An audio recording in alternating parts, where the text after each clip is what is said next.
Riferito alle batterie al piombo, spesso le case costruttrici ci dicono che durano 1000 cicli, 2000 cicli, cioè anni. Ma nella realtà dei fatti quasi tutte le batterie al piombo durano molto meno. Questo perché i test di laboratorio fatti dalle case madri ovviamente vengono fatti in situazioni perfette, ma quando siamo noi nella realtà quotidiana questo non avviene e non può avvenire. Ecco perché in questo video parleremo di 4 aspetti fondamentali per le batterie al piombo e sono 4 step fondamentali per usarle bene e farle durare a lungo. Seguendo questo video, questi consigli, riuscirete a far durare le batterie molto di più perché questi processi sono fondamentali. Buona visione del video, iscrivetevi al canale.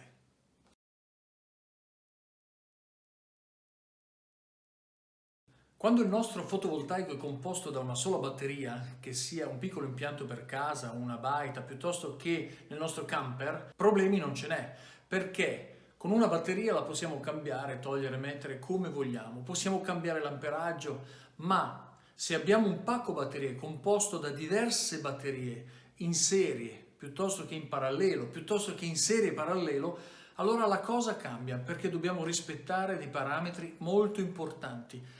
Ricordate, le batterie al piombo, e stiamo parlando delle batterie al piombo, devono essere costruite alla stessa data, montate nello stesso momento e devono avere la stessa capacità. Non possiamo montare batterie raccattate da diversi negozi o da diversi usati e metterle insieme, soprattutto se hanno capacità diverse, la più piccola si brucerà, soprattutto se hanno date di fabbricazione diverse o installati in momenti diversi. Questo disequilibrio tra le batterie provoca un'anomalia che andremo ad analizzare. Quindi ricordate, batterie acquistate nello stesso momento, batterie montate nello stesso momento della stessa capacità. Questi sono 3 fattori fondamentali per rispettare bene poi tutto quello che descriveremo in questo video. Vi faccio una domanda. Se montiamo batterie diverse, quale sarà a bruciarsi per prima? La più debole in termini di capacità di carica e la più nuova. Sembra una stranezza, ma è proprio così, perché il regolatore di carica, quando butta la corrente nelle batterie, quelle più vecchie diranno siamo piene e questo guiderà la carica del regolatore di carica che dirà ok, mi fermo. A questo punto la nuova, che invece ha ancora bisogno di far lavorare gli ossidi, non lavorerà e nel tempo sarà proprio la nuova a solfatare. Ecco che aggiungere una batteria nuova pensando di fare un impianto più efficiente in realtà sarà la distruzione della stessa. Vi ricordo inoltre una cosa, che stiamo parlando di batterie al piombo a acido libero, quindi le gel e le AGM hanno un trattamento totalmente diverso che descriverò in questo video. Quindi 4 processi di bulk, absorption, float, equalization va fatto solamente per le batterie al piombo. Quindi le gel e le AGM non avranno l'equalizzazione. Questo perché le farebbe bollire quando loro in realtà non possono farlo, perché quelle a gel hanno un gel, non hanno l'acido libero, e le AGM che hanno degli strati di lana di vetro assorbente non riescono anch'esse a far bollire la batteria, passatemi questo termine popolare, e quindi anch'esse si rovinerebbero. Quindi ricordate, AGM e gel non vanno equalizzate, quindi questo processo delle 4 lavorazioni della batteria vede la privazione dell'equalizzazione sulle batterie gel e AGM. Le altre 3 invece vanno fatte su tutte le tipologie di batterie al piombo, che siano acido libero, gel o AGM, ma non, e lo ripeto, le litio, perché se facessimo l'equalizzazione sulle litio avremmo l'esplosione delle litio, quindi è molto pericolosa. Se fate qualcosa fai da te, o sapete cosa fare o lasciate perdere, mi raccomando, ne va della vostra sicurezza. Partiamo subito col primo processo, il bulk.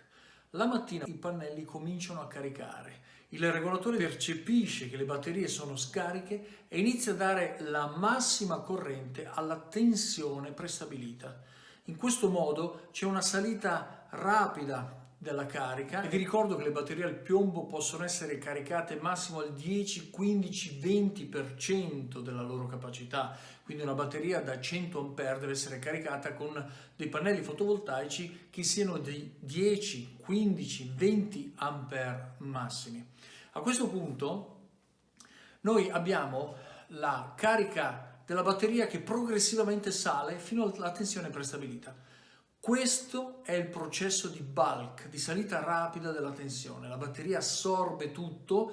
Vi ricordo anche che le batterie al piombo assorbono il 60% circa della corrente che gli viene data. Quindi se togliamo tutti questi elementi, vediamo che oggi per forza le litio hanno preso potere, perché possiamo prendere nel piombo solo il 10-20% e di questo viene immagazzinato il 60%. Questo primo processo si chiama bulk. Questa salita caricherà la batteria. Quando la batteria arriverà alla tensione prestabilita, lì partirà l'absorption. Che cos'è? La corrente gradualmente scenderà, la tensione rimarrà dove avevamo prestabilito che debba essere. Questo processo di absorption è la causa reale che rovina le batterie. Perché? Perché tanti regolatori di carica, tanti inverter con regolatore di carica incorporato non ce l'hanno. Allora cosa succede? Che il bulk arriverà alla tensione prestabilita con la massima corrente, lì dovrebbe restare la tensione e scendere pian piano la corrente, cioè gli ampere inseriti nella batteria, affinché la batteria, quando arriva alla tensione, facciamo un esempio di 14,8 e la corrente sarà 1, 2, 3 ampere, noi abbiamo la batteria carica. Ma a 14,8 con i pannelli che abbiamo ci può arrivare rapidamente, ma ancora entrerebbero 20 ampere, 30 ampere. Lì molti regolatori di carica, molti inverter interrompono il bulk e passano al flottaggio, al floating, saltando l'absorption. Questo fa sì che giorno dopo giorno la batteria in realtà non è stata caricata. Quindi dico a voi, verificate se il regolatore di carica o l'inverter che acquistate ha l'assorbimento, l'absorption. Molti costruttori, molti venditori dicono no, c'è un algoritmo che lo comprende. Non è così.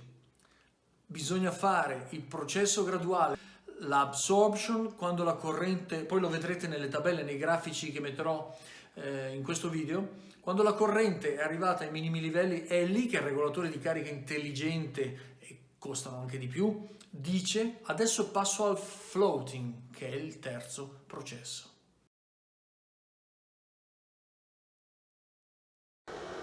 Qui vediamo nella fase di bulk il massimo ingresso dai pannelli, cioè 27,5 A. Qui tutta la corrente sta entrando in batteria. Cosa succede al regolatore di carica? Ecco che siamo a 8,6 A in ingresso, fino ad arrivare, come in questo caso, a 0 A, vuol dire che l'assorbimento della batteria è finito, adesso è completamente carica. Tutto sta funzionando perfettamente, le batterie sono piene, non sta entrando corrente, abbiamo anche un consumo di 200 watt circa, abbiamo la tensione delle batterie a 14,8 e quindi vediamo che tutto l'impianto adesso sta producendo in maniera ottimale, non abbiamo solfatazione e abbiamo controllato e curato tutti gli aspetti fondamentali del nostro impianto fotovoltaico.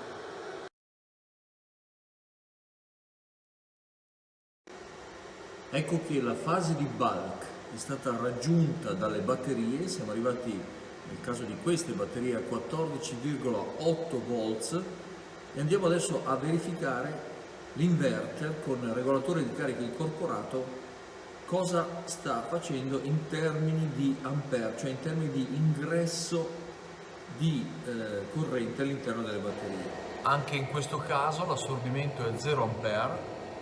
E se andiamo a vedere il voltaggio, cioè la tensione, abbiamo 14,9, 15, che è stata compensata esattamente dal sensore di temperatura, perché dato che la temperatura è più bassa di 25 gradi, c'è questa compensazione. Quindi batteria molto carica, l'amperaggio che entra è 0 significa che anche in questo caso è finito l'assorbimento. Quindi quando abbiamo finito il bulk e l'assorbimento possiamo ogni tanto misurare col densimetro a quanto si trova la batteria. La lasciamo assestare un attimo e vediamo che è perfettamente carica, 1270. A questo punto sappiamo che tutto sta funzionando correttamente, che la batteria è carica e che non abbiamo problemi di solfatazione. Ora, che cos'è il floating o flottaggio? È esattamente il mantenimento della batteria dopo che è stata caricata totalmente a una situazione di stasi, dove la batteria potremmo anche non usarla, è carica ed è più basso del bulk e dell'absorption. Nel grafico vedremo come attraverso il bulk si arriva a una tensione, attraverso l'absorption si mantiene e poi col flottaggio si scende con la tensione, ma la batteria è carica. Sembra una stranezza, una tensione più bassa la batteria è carica? Sì, perché la tensione in realtà del bulk e dell'assorbimento, dell'absorption, è falsata dal fatto che sta entrando corrente, amperaggi, ma poi il flottaggio invece è il suo mantenimento. Quello che fondamentalmente deve accadere all'interno di una batteria al piombo è che gli ossidi all'interno dell'acido solforico miscelato con acqua debbano tutti fare il loro lavoro, ovvero devono caricarsi, deve avvenire il processo elettrochimico, elettrolitico. Se questo non avviene, avviene una carica parziale, poco parziale o totalmente parziale, che provoca quello che viene chiamato la solfatazione.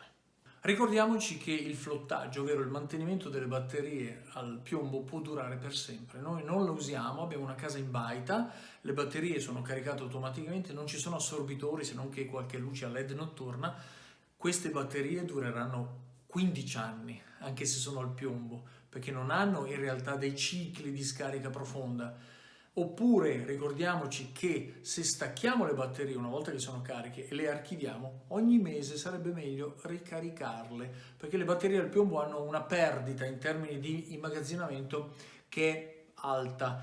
Ragioniamo intorno al 3, 5, 10% mensile su alcune batterie di bassa qualità. Quindi non abbandoniamo le batterie per ritrovarle poi solfatate. Non le ho mai usate? Sì, ma proprio per questo si sono solfatate. Il quarto processo fondamentale per le batterie al piombo acido libero, e lo ripeto, non per le gel e non per le AGM, è l'equalizzazione. Cosa succede? Inevitabilmente le batterie, le celle singole di ogni batteria, ipotizziamo una batteria da 12 volts formata da 6 celle, inevitabilmente questa, e ancora di più se sono montate in parallelo in serie, cioè diverse celle nelle diverso pacco batterie, vanno a sbilanciarsi inevitabilmente. Questo avviene anche e soprattutto con le litio, ecco perché c'è il BMS, il Battery Management System, che serve per le litio a bilanciarle costantemente, perché quando le litio hanno una carica troppo bassa e viene scaricata ancora, o una carica alta e viene caricata ancora, a quel punto si crea uno sbilanciamento incredibile che deve essere compensato, perché sennò si creano delle problematiche particolari. Torniamo alle piombo. Le piombo si sbilanciano.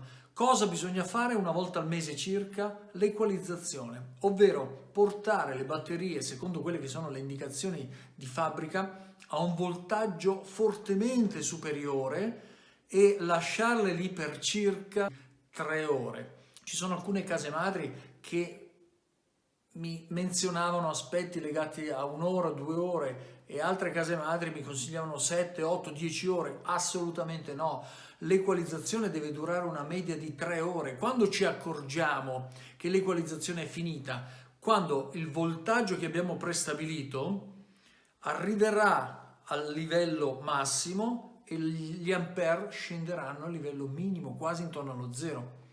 Ricordiamoci che l'equalizzazione non può essere fatta con grandi amperaggi, ecco perché il processo di equalizzazione va fatta, come dicevo, alla tensione stabilita dalle case madri. Vi faccio un esempio: la Trojan, le cui batterie vengono caricate col bulk a 14,8, ma una volta al mese devono essere equalizzate a 16.2, finché il densimetro dirà sono completamente cariche tutte, abbiamo bilanciato le celle. Massimo comunque 3 ore. E quanta corrente inseriamo? Allora, questa proporzione la scegliamo noi in funzione anche della quantità di batterie che abbiamo in serie parallelo, però ricordiamoci che l'equalizzazione, che è un elemento fondamentale per la longevità delle batterie, va fatta a un voltaggio alto, quindi una tensione più alta di quella di bulk e di assorbimento, consigliata dalle case madri, va fatta per un periodo massimo di 3 ore, va controllata col densimetro. In questo modo tutte le celle diventano uguali, si parificano. Quelle che erano già state caricate riceveranno meno corrente, quelle che erano ancora con gli ossidi quasi un po' solfatati si vanno a ripristinare. L'equalizzazione staccherà anche dei cristalli di solfato di piombo che cadrà sul fondo, quindi è un processo di cura, di mantenimento delle batterie eccezionale. Se vediamo che le batterie invece sono costantemente bilanciate perché abbiamo un buon impianto bilanciato e abbiamo poco assorbimento, non facciamo l'equalizzazione perché andiamo a far sovraccaricare le batterie inutilmente. Questo è un processo che va fatto, lo possiamo considerare una necessità. Ecco perché quando dico circa una volta al mese dipenderà da voi andare ad analizzare se va fatta oppure no, se le celle sono sbilanciate oppure no. Come si fa? Misurando cella per cella col densimetro. Se risulteranno sempre uguali, non vanno equalizzate. Se risulteranno sbilanciate dopo che sono state caricate alla massima tensione, quindi nel bulk, e quando è finito l'absorption, a quel punto, se sono diverse, andranno equalizzate.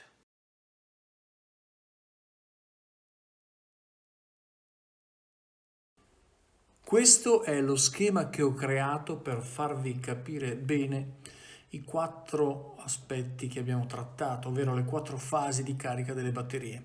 In questo esempio viene descritta una particolare tipo di batteria, ma se andate a guardare quelli che sono i parametri di fabbrica, vedrete che sono descritti ampiamente dalle case costruttrici.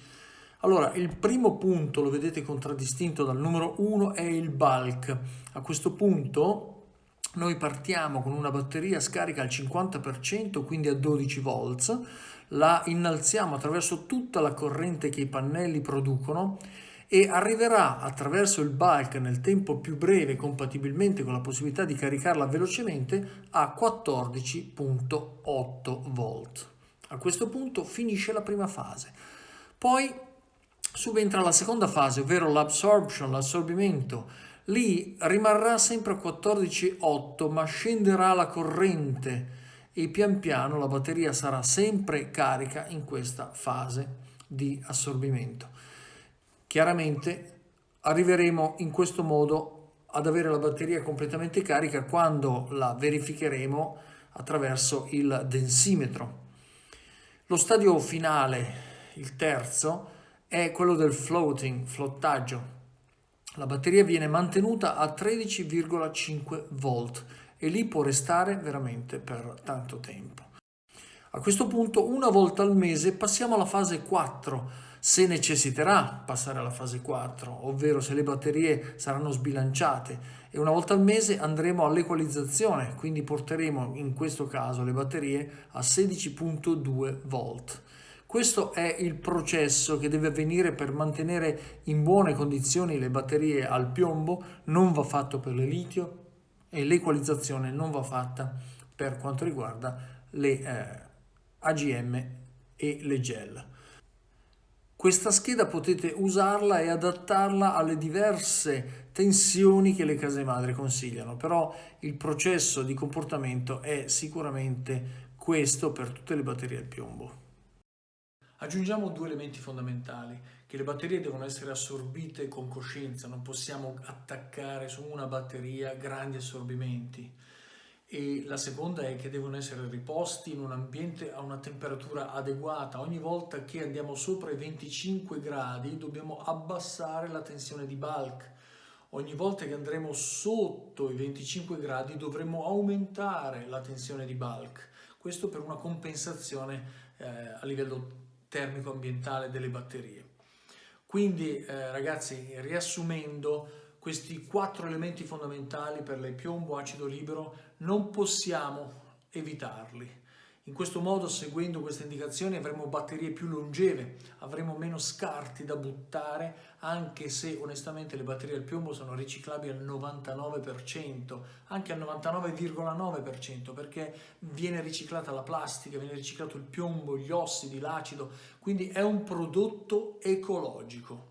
Chiaramente non, se la batteria è esausta, la buttiamo in un campo. Mi raccomando, andiamo a smaltire le batterie negli appositi centri di raccolta. Grazie anche oggi di aver visto questo video, ci vediamo al prossimo, iscrivetevi al canale.